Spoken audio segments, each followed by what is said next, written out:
je propose qu'on lance cette séance.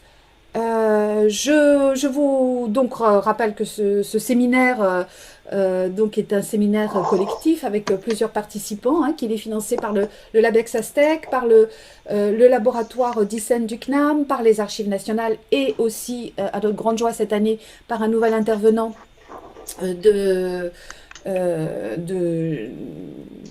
pardon, de l'École nationale des chartes, et j'ai oublié le nom du laboratoire, c'est pas très bien ça. Si quelqu'un peut me rappeler. Je ne sais plus si c'est Jean Mabillon ou un autre. Bon, bref, l'École nationale des chartes, qui sont donc les participants de ce projet de séminaire. La séance d'aujourd'hui, donc comme vous l'avez vu, hein, puisque ça a attiré votre attention, c'est l'agrégation des données numériques et leur conservation pérenne. Donc vraiment, on va se préoccuper de la question de la conservation pérenne, de l'archivage des données lorsqu'elles sont agrégées, lorsqu'elles sont croisées, hein, puisque c'est un sujet vraiment qui monte beaucoup actuellement dans les pratiques. Les intervenants sont dans l'ordre et l'ordre de leur intervention. Gérald Kembelec, qui est maître de conférence en sciences de l'information et de la communication, au laboratoire d'ICEN-EDF CNAM Paris. Il fait sa recherche au laboratoire d'ICEN-EDF CNAM Paris.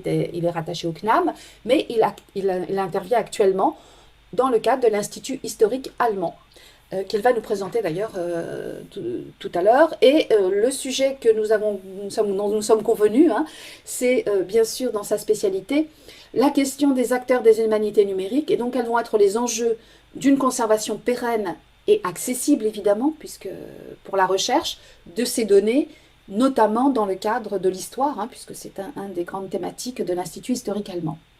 Puis interviendra dans l'ordre Anna Nevijevskaya. Je suis absolument désolée, d'habitude je ne savonne pas autant sur votre nom, Anna.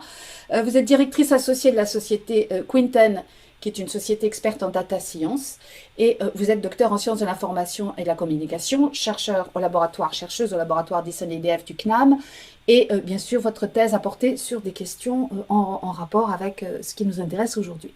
Donc la question que vous allez traiter sera celle des algorithmes, hein, et de leur transparence, de l'importance d'une transparence des algorithmes pour une conservation pérenne, puisque l'intelligence artificielle intervient grandement maintenant dans la question des données. Et enfin, Gonzague Chastenay, l'ordre étant un ordre logique, vous allez voir, dans la progression de notre réflexion, Gonzague Chastenay, qui est professeur associé au CNAM, hein, donc aujourd'hui c'est vraiment une session où nous sommes beaucoup contributeurs, est expert en knowledge management et à la société Uruk. Et la question que nous lui avons posée, c'est celle, donc puisque nous devons travailler la transparence des algorithmes pour les datas, quels sont les acteurs dans l'entreprise qui peuvent intervenir pour tout au long de la chaîne de fabrication de ces données agrégées, être garant de la conservation des datas, de leur transparence et de la conservation également de toutes les données et tous les documents qui peuvent contribuer à cette transparence et à la compréhension de ces datas. Donc c'est vraiment l'apport du KM, hein, le Knowledge Manager comme acteur dans cette chaîne et dans ces groupes de travail. Voilà, je vais laisser la parole et donc cesser de partager cet écran de présentation. Donc normalement, vous devez vous voir.